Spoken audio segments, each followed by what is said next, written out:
Good morning students, बहुत interesting chapter शुरू करवा रहा हूँ। Section and mid point formula. इस कॉन्सेप्ट में सिर्फ ये 3 टॉपिक्स है आपके पास। ये जो सेक्शन फार्मूला टॉपिक है, सेक्शन नाम से क्लियर है कि इसको डिवाइड करना है। जैसे आपके स्कूल में आपकी क्लास में 10th क्लास की अगर मैं बात करूं तो 100 स्टूडेंट्स हैं, तो 100 स्टूडेंट्स एक क्लास में तो हो नहीं सकते। टीचर्स प्रिंसिपल सेक्शन डिवाइड करते हैं, A section, B section, allotment करनी होती है सेक्शंस की। तभी स्टूडेंट्स बोलते हैं मैं 10th ए में हूँ, या मैं 10th बी में हूँ, या मैं 10th सी में हूँ। वो इसी की अकॉर्डिंग चलता है। वैसे ही सेम प्रोसेस है सेक्शन। सेक्शन नाम से क्लियर है, ए और बी कोई 2 पॉइंट है, हम एक कट मारेंगे 2 सेक्शंस में डिवाइड होएगा। अगर हम 2 कट लगाएंगे तो 3 पार्ट्स में डिवाइड होएगा। ये आपके ट्राई सेक्शन क्वेश्चन आपकी बुक में दे रखे हैं। ट्राई सेक्शन क्वेश्चन है स्टूडेंट। सेक्शन फार्मूला समझ आएगा। ये दोनों फार्मूले तो आपको एक एक मिनट में समझ आ जाएंगे। सेक्शन फार्मूला समझना है। इसमें बेसिकली जो आपके क्वेश्चन आते हैं, अभी आपको समझ आएगा क्लियर। क्वेश्चंस में सिखाऊंगा। इसमें रेशो नहीं गिवन होती, k/1 लेके चलते हैं हम, रेशो k/1 लेके चलेंगे। इसके अंदर कुछ क्वेश्चनों में p गिवन होएगा, मतलब जो कट आप लगाओगे उसका कोई नाम दोगे, p या PQ, ये गिवन होएगा, p गिवन होएगा कुछ क्वेश्चंस में। कुछ क्वेश्चन में कहेगा वो x एक्सिस के ऊपर है या y एक्सिस के ऊपर है। ये आपको पता है, x एक्सिस का मतलब होता है y = 0, y एक्सिस का मतलब होता है x = 0। ऐसे क्वेश्चंस आपको दे रखे होंगे। तो सेक्शन फार्मूला क्या होता है? सेक्शन फार्मूला होता है, मैं ये रब कर रहा हूं, आप लिख सकते हो। कोई a पॉइंट है x1, y1, कोई b पॉइंट है x2, y2। इनको 2 पार्ट्स में डिवाइड किया है, एक कट लगाया है। इस कट का नाम होता है m/n। मैं आपको बता चुका हूं, जब आपको सेक्शंस में डिवाइड करेंगे, 10th A section, 10th B section, वैसे ही इस लाइन को कट किया, इसका डिफरेंस m मान लिया, इसका डिफरेंस n मान लिया, इनको डिवाइड करके इनके नाम दे दिए। तो इसकी डेरिवेशन नहीं करनी, सीधा फार्मूला p पॉइंट कैसे आएगा, p पॉइंट, ये फार्मूला कैसे करना है, ये ऑपोजिट मल्टीप्लाई होता है। m को x2 के साथ, n को x1 के साथ, ये ऑपोजिट मल्टीप्लाई है, बिल्कुल ऑपोजिट मल्टीप्लाई करना होता है। तो m × x2 plus n × x1 by m + n, बहुत आराम से हो गया। ये फार्मूला सिखा रहा हूं, सेक्शन फार्मूला सिखा रहा हूं। आपके सिलेबस में सिर्फ और सिर्फ इंटरनली है, इंटरनली, एक्सटर्नली नहीं है। एक्सटर्नली में और इंटरनली में क्या फर्क है? एक्सटर्नली में नेगेटिव लेके चलते हैं हम अपनी अकॉर्डिंगली, -n लेके चलते हैं। वो आप हायर क्लासेस में करोगे। इंटरनली में m/n लेके चलते हैं, सिर्फ जस्ट पॉजिटिव साइन लेके चलते हैं हम। वैसे ही आप पहले x के साथ मल्टीप्लाई किया है, अब y के साथ भी कर सकते हो। m को y2 के साथ प्लस n को y1 के साथ बाय m + n, बहुत आराम से। This is the formula of section. Section formula है आपके लिए। स्टूडेंट्स छोटी सी गलती करते हैं, मल्टीप्लाई तो ऑपोजिट करते हैं। वो m को x2 के साथ कर देते हैं, n को y1 के साथ कर देते हैं। ये गलती है। दोनों x के आएंगे, फिर दोनों y के आएंगे। अगर क्वेश्चन में नेगेटिव है तो ऑटोमेटिकली नेगेटिव आएगा, हमें कुछ भी नहीं करना उसके अंदर। एक रिमार्क याद रखना, ये वेरी इंपॉर्टेंट रिमार्क है। पहला, m/n, आप m/n से सारे क्वेश्चन कर सकते हो अगर रेशो नहीं गिवन। लेकिन अब इससे क्वेश्चन को समझना, टफ करना बहुत सारे स्टूडेंट्स के लिए डिफिकल्ट है। तो मैथमेटिशियन ने क्या किया है, इसको 1 वेरिएबल में चेंज कर दिया। ये 2 कांस्टेंट लिया है, 2 वेरिएबल लिया है, इसको 1 वेरिएबल में चेंज किया है। n से डिवाइड कर दीजिए आप। क्या आ गया? m/n को कोई नया नाम दे दिया, k/1। अब यूज इन क्वेश्चन, इसलिए रेशो वाले क्वेश्चन में आपने हमेशा जब नहीं गिवन तो k/1 लेके चलना होता है, m/n लेके नहीं चलना। अगर m/n लेके करना चाहते हो तो आप कर सकते हो, कोई प्रॉब्लम नहीं है। सेकंड रिमार्क, क्वाड्रिलेटर आपने किया कि डायगोनल बाइसेक्ट करते हैं, डायगोनल बाइसेक्ट। ये आप मुझे कमेंट करना कौन कौन से डायगोनल बाइसेक्ट करते हैं। स्क्वायर और रेक्टेंगल मैंने आपको दो बता दिए, दो हो डायगोनल बाइसेक्ट करते हैं, क्वेश्चंस में यूज होएगा इसलिए मैंने आपको ये बताया।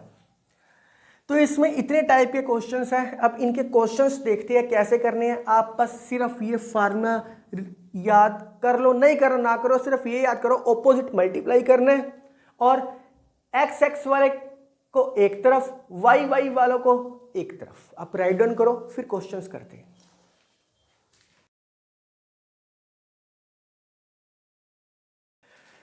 क्वेश्चन आपके सामने है स्टूडेंट्स। इस क्वेश्चन में कहता है ए और बी दो पॉइंट है, डिवाइड्स कर रहे हैं ए बी 89 और -7,4 74। ये पॉइंट्स दे रखे हैं।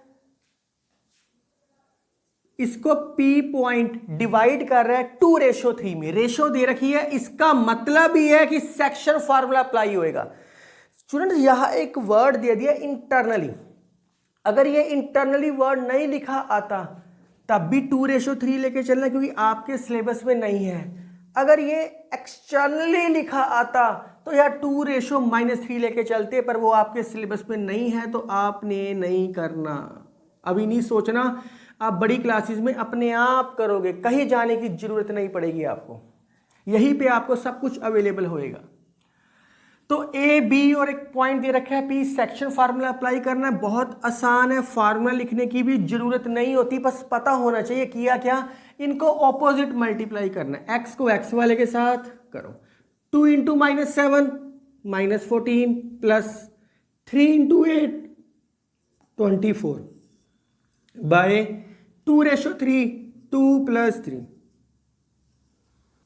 अगला क्या है, 2 को 4 के साथ, 8 प्लस 3 को 9 के साथ 27 बाय नीचे तो दोनों का प्लस ही आएगा। अगर यहाँ माइनस होता तो 2 + -3 2 - 3 आता। बस this is the required answer. 10/5 and 35/5 आप कटिंग करोगे तो 2,7 आएगा, 2,7 आएगा। बहुत आराम से आ गया, सेक्शन फार्मूला आराम से हो गया। अगला क्वेश्चन भी आपके सामने है, आप कर सकते हो, वीडियो पॉज करके राइट डाउन कर सकते हो आप।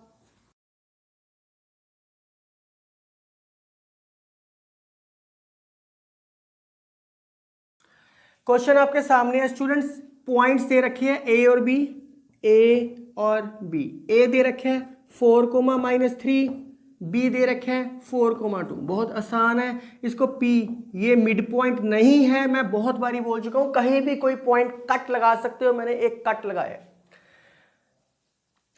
अब ये रेशो दे रखी है AP और AB की रेशो स्टेटमेंट में दे रखी है AP रेशो AB 2:5, पर हमें तो रेशो चाहिए होती है AP और PB की रेशो चाहिए होती है। वो ध्यान से देखना, AP को समझने का तरीका बता रहा हूं। AP क्या दे रखे हैं, ये आपको दे रखे हैं 2, जैसे मैं इसको M लेके चला था, इसको N लेके चला था, यहाँ 2 दे रखे हैं। AB क्या दे रखे हैं 5, ये टोटल आपको दे रखे हैं 5, यहां से यहां तक ये क्या दे रखे हैं 5, तो ऑटोमेटिकली ये 2 है, टोटल 5 है, तो ये कितना आएगा 3, तो ये 3, तो ऑटोमेटिकली 2:3 बन गया। अलग से कुछ भी करने की जरूरत नहीं है, आपके पास ये दे रखे है, आप इसको डायरेक्ट लिख सकते हो AP ratio PB is equal to 2:3, सिर्फ लिखना ही है और कुछ भी नहीं करना। वो इस तरीके से आपको बड़े आसान समझ आएगा। बस सेक्शन फार्मूला P निकालने के लिए कहा है उसने, मल्टीप्लाई पहले x वाले के साथ, 2 × 4 8 प्लस 3 × 4 12 बाई 2 + 3। आपको अलग से फार्मूला करने की जरूरत नहीं है, क्वेश्चंस में अपने आप अप्लाई हो रहा है। फिर 2 × 2 4 प्लस 3 × -3 -9, ये ब्रैकेट के अंदर -9 2 + 3, क्योंकि ऑटोमेटिकली स्टेटमेंट में नेगेटिव दे रखा है। हम क्या कर सकते हैं इसके अंदर, P = 12 + 8 20 3 + 2 5 4 - 9 -5 2 + 3 5, कटिंग कर सकते हो। तो 4 कोमा -1 आपका रिक्वायर्ड आंसर आ गया। अब आराम से राइट डाउन करो।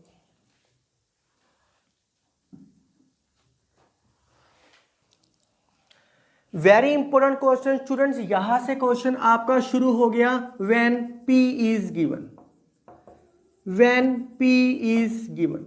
अगले टाइप के क्वेश्चंस हैं, वो जो मैंने पहले 2 एग्जांपल्स कराई वो सिंपल थे। अब जो क्वेश्चंस करवा रहा हूं इसमें P गिवन होएगा स्टेटमेंट के अंदर, मीन जहां कट लगा रहे हो उसकी वैल्यू दे रखी होएगी हमेशा आपके पास।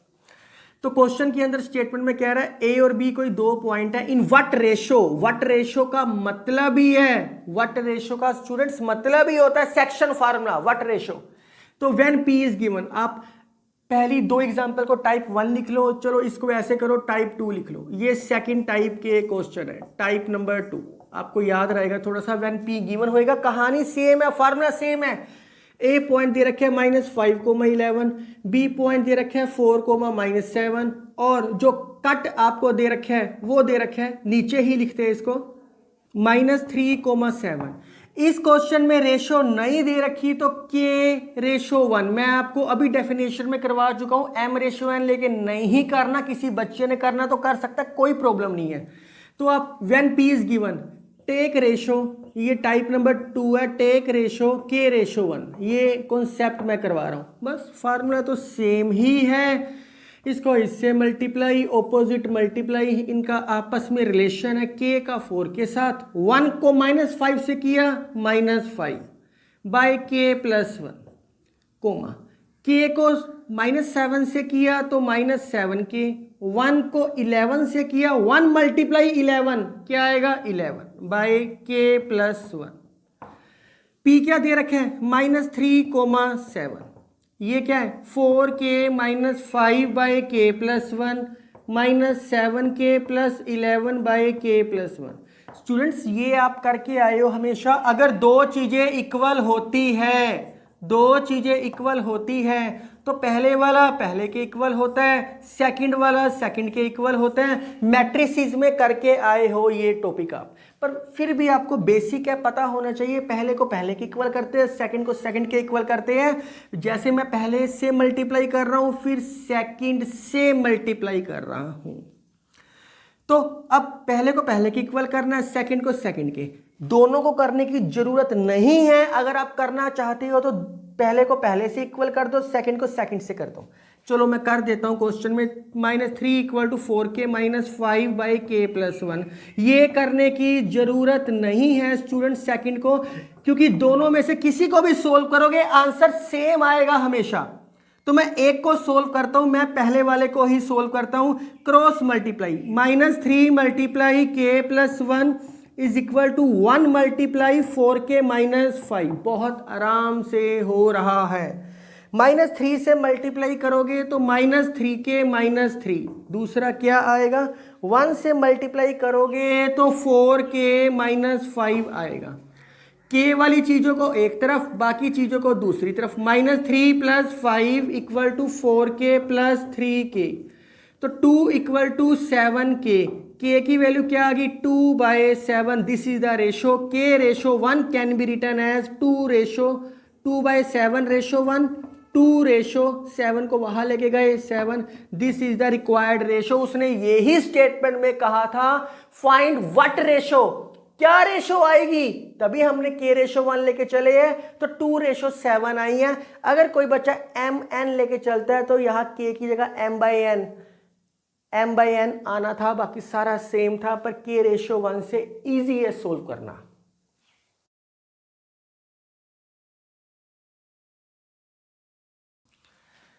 स्टूडेंट्स ये क्वेश्चन भी सेम है, इन व्हाट रेशो कहा है, K रेशो 1 लेके चलना है। स्टूडेंट्स कुछ बुक्स के अंदर क्या किया होता है, AP रेशो PB को लेट करते हैं K रेशो 1, एक ही बात है, कोई फर्क नहीं पड़ता। P पॉइंट दे रखे है -1, B, स्टेटमेंट में यहां फर्क है। स्टेटमेंट बोलती है B की वैल्यू फाइंड करो, एक्स्ट्रा कॉन्सेप्ट कहा है उसके अंदर, फार्मूला सेम, इसको इससे मल्टीप्लाई कर दीजिए।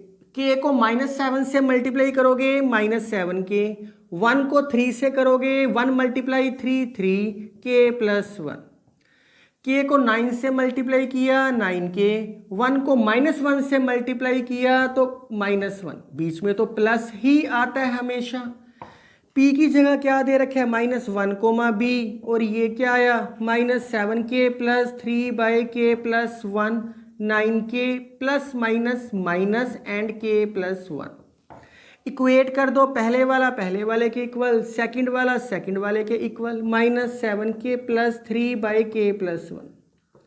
b किसके इक्वल है 9k माइनस 1/k प्लस 1। पिछले क्वेश्चन में तो हमने एक को सोल्व किया था, यहाँ दोनों चीजें सोल्व करनी पड़ेगी क्योंकि एक k दे दिया एक b दे दिया, दो अननोन दे दिए।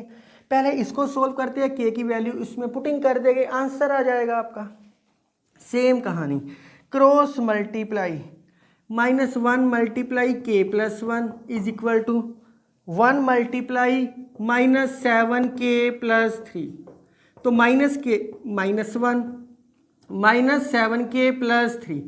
k वाली चीज़ों को एक तरफ, बाकी चीज़ों को दूसरी तरफ, कांस्टेंट चीज़ों को दूसरी तरफ।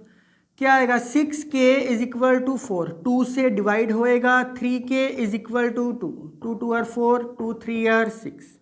तो k की वैल्यू क्या आ गई 2/3। उसने स्टेटमेंट में कहा था व्हाट रेशो फाइंड आउट हो चुकी है आपके पास, 2/3 रेशो 1, 2/3, यहां तक तो आप पहुंच चुके हो। अब क्वेश्चन में कह रहा है b की वैल्यू भी निकालनी है, बस ये कॉन्सेप्ट नया है। जो k की वैल्यू आई है 2/3, इसमें पुटिंग कर दो। Now according to question b क्या दे रखा है आपके पास 9k minus 1/k plus 1। k की वैल्यू क्या आई है 2/3, -1, 2/3 प्लस 1, 3 1 3 3 या 9, तो 3 2 आर 6 -1। एलसीएम लो इसका, 2 प्लस 3/3। एलसीएम में कैलकुलेशन ही है, मुझे लगता नहीं कि खास करवाने वाली है। 5/3, 3 को ऊपर लेके गए, 5 मल्टीप्लाई 3/5, तो आपके पास क्या आ गया 3। बी की वैल्यू क्या आ गई 3। कैलकुलेशन नहीं थी, कुछ भी नहीं था, बस ये एक्स्ट्रा था। स्टूडेंट्स, आपको प्रैक्टिस क्वेश्चन दिखाई दे रहा होगा, आप इसको इजीली सोल्व कर सकते हो। मैंने साथ में हिंट भी दिया हुआ है, 2/1, ट्वाइस कहा है उसने, तो कोई मुश्किल काम नहीं है, आप आराम से कर सकते हो। टाइप 1 सिंपल क्वेश्चन थे, टाइप 2 आपको मैंने k/1 लेट करना सिखाया। अब टाइप 3 आएंगे कि x एक्सिस है, y एक्सिस है, या बहुत आसान क्वेश्चन है, कुछ भी टफ नहीं है, आप इजीली इनको सोल्व आउट कर सकते हो। तो अगले पार्ट में इसी के हम कुछ फर्दर क्वेश्चन करेंगे। अगर आपको मेरी वीडियो पसंद आ रही है तो kindly like share and subscribe my channel. आपका जो लाइक है मेरी मोटिवेशन पावर को बहुत इंक्रीज करता है। So thank you, take care, right out.